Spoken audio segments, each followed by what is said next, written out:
Baik, sekarang kita akan membahas kasus yang ketiga. Dalam kasus yang ketiga, kita akan mencetak angka mulai dari 10 sampai dengan 1. Jadi ini angkanya berkebalikan ya. Kalau tadi 1 sampai 10, kalau sekarang 10 sampai 1. Berarti karena dia mulainya dari 10, kita mulai hitungan kita dari 10. Kemudian berakhir di 1. Tapi kalau turun, kita menggunakan istilah down to. Down to 1, do. Nah, yang dicetak tetap sama-sama I. Jadi seperti itu ya. For I sama dengan 10 down to 1. Kalau misalnya mau mencetak angka dari 100 menuju 1, sama, tinggal ganti 10-nya dengan 1. Kalau mau mencetak angka dari 100 sampai 90, berarti kalian ganti angka 10 dengan 100, dan kalian ganti angka 1 sampai dengan 90. Jadi bunyinya, for I sama dengan 100 down to 90. Kita langsung kerjakan pseudocode-nya ya. Flowchart-nya. Oke, deklarasi I integer, lalu kita pilih for. Nah, variabelnya I bedanya dengan yang tadi, startnya 10, N-nya 1. Dia decrease, karena 10 menuju 1 turun kan, berarti decrease. Kalau tadi 1 menuju 10 increase. Step-nya adalah 1. Oke. Nah, apa yang dilakukan di dalam perulangan? Mencetak I. Oke, jalankan. Nah, ini 10 sampai dengan 1. Kalau misalnya saya mau mencetak angka 100 dong sampai 1. Ups. Tinggal di oke kan. Jalankan. Nah, 100 sampai dengan 1. Too much ya, kebanyakan ini. Oke. Ini 10. Nah, jadi di sini bunyinya decreasing gitu ya. Kalau misalnya saya mau mencetak angka 10 sampai dengan 1, tapi saya kurangin 22. Kira-kira berapa ya gitu kan? Ini ada step 2, decrease stepnya 2. 10 dikurang 28, dikurang 26, dikurang 24, dikurang 2. Kenapa nggak sampai 0? Karena 0 udah di bawah 1, sementara ini berakhirnya di angka 1. Kalau flowchart-nya seperti ini, pseudocode-nya gimana dong? 10 down to 1, step 2. Jadi seperti itu ya. Kalau misalnya kalian mau membuat penurunannya 22, sama juga kok. Yang tadi naik itu misalnya, oke, yang naik deh saya contohkan. 1 sampai 10. Naiknya 2. Ini ingat ya, increasing ya. Kira-kira kalau decreasing apa yang terjadi? Ya nggak nyambung dong, gitu kan. 1 ke 10 naik. Kalau kalian ingin tahu apa yang terjadi, kalian bisa coba aja. 1 tambah 2, 3. Tambah 2, 5. Tambah 2, 7. Dan seterusnya. Stepnya juga boleh kok. Kalau misalnya kalian stepkan 3. Berarti nanti 1 tambah 3, 4. Tambah 3, 7.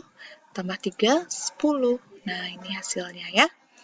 Oke, saya kembalikan lagi ke suruhan soalnya, yaitu decreasing dengan step 1. Nah, jadi dia sudah balik ya, seperti yang ini. Simpan. Oke, gitu. Sekarang kita cek yang menggunakan while.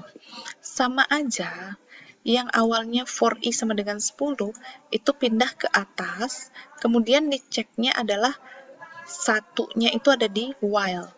Cuman sekarang bingungnya kan lebih besar apa lebih kecil ya? Gampangnya kayak gini. 10 ke 1. 10 itu lebih besar apa lebih kecil daripada 1? Lebih besar kan? Berarti di sini lebih besar sama dengan. Sama aja, yang sebelumnya kan juga mencetak angka 1 sampai 10. 1 ini lebih kecil apa lebih besar dari 10? Lebih kecil kan? Berarti tandanya lebih kecil sama dengan. Kalau sekarang dibalik, mulainya dari 10. 10 kan lebih besar sama dengan 1, gitu loh. Yang dilakukan apa? Write I. Jangan lupa habis nyetak 10 dikurangi 1 supaya jadi 9. Jadi kurangi 1. Ini kalau kalian lupakan juga sama ya, perulangan kalian akan jalan terus gitu ya. Jadi tetap harus ada pengurangan satu-satunya. Decreasing by one ya. Jadi diturunkan satu-satu. Ini juga sama. I. Lalu apa? Assign I sama dengan 10. Kan mau turun. While I lebih besar sama dengan, sama dengan 1. Kalau sudah oke. Apa yang dilakukan? Tulis I dan kurangi 1. Tulis I, lalu,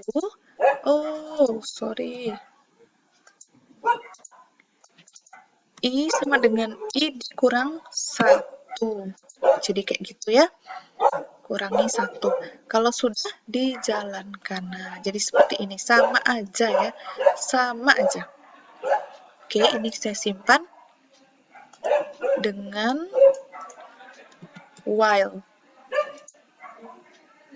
Oke, kalau sudah, misalnya nih gini, mau mencetak angka 10, 8, 6, 4, itu kan turunnya 22. Berarti siapa sih yang harus diturunkan? Ini. Kurangnya adalah 2. Nah, jadi ini yang dicetak adalah 10, 8, 6, 4, 2.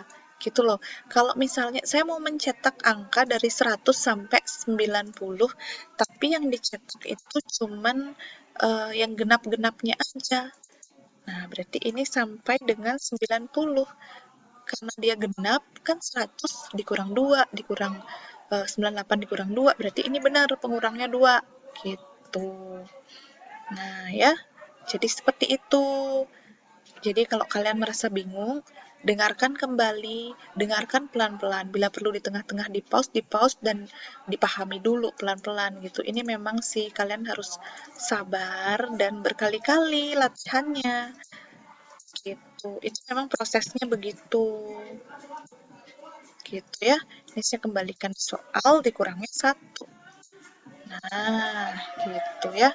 Oke, sekarang kita coba lihat yang repeat until. Sama aja. Sama banget. Ini tak copy aja deh, biar kalian bisa lihat sebelah-sebelahan. Nah,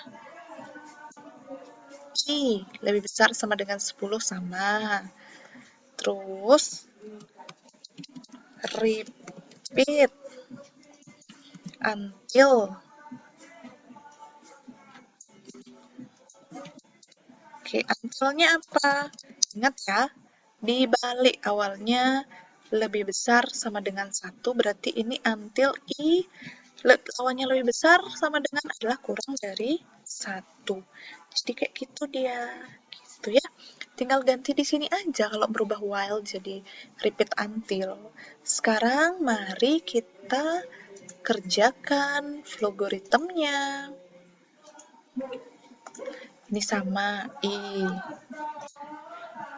Pakai do.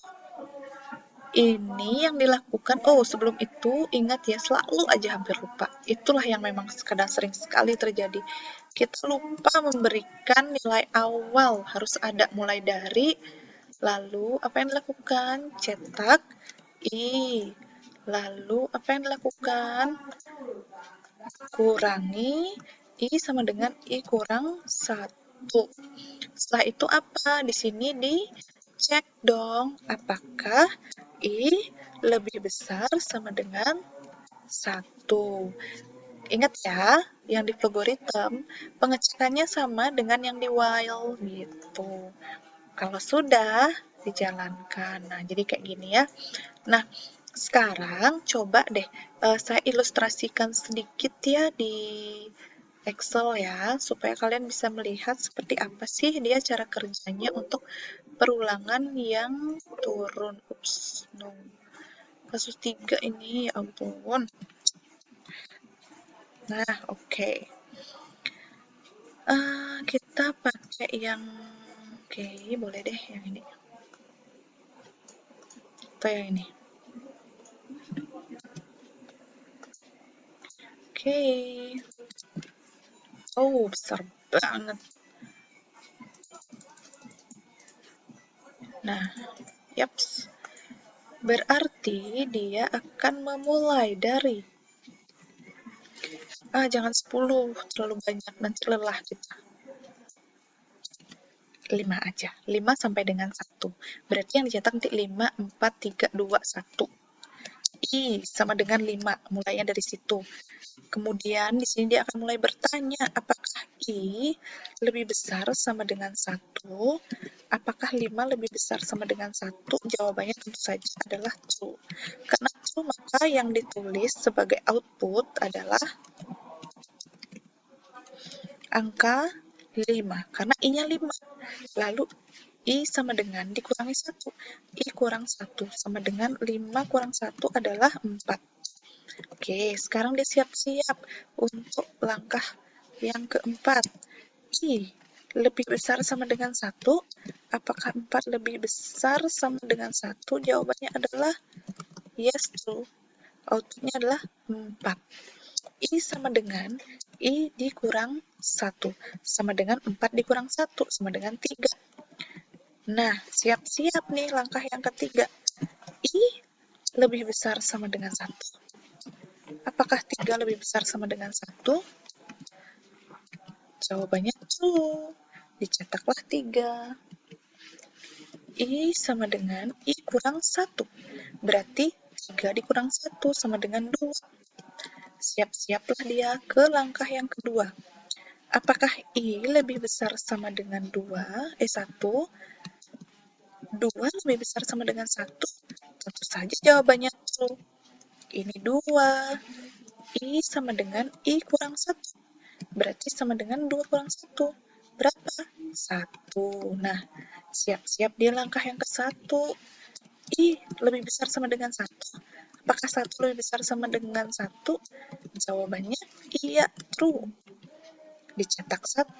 I sama dengan I dikurang 1. Sama dengan 1 kurang 1. Sama dengan 0. Siap-siap langkah yang ke-0. I sama dengan 0. Apakah I lebih besar sama dengan 1? Apakah 0 lebih besar sama dengan 1? Jawabannya adalah false. Maka stop. Berarti yang jadi output adalah 5 sampai dengan 1. Jadi kayak gitu ya. Sedangkan kalau dia repeat until agak kebalikan aja sih. Kebalikan dia diceknya di belakang gitu. Mudah-mudahan sih kalian bisa memahaminya ya. Nanti kalau ada yang kalian kurang paham, segera ditanyakan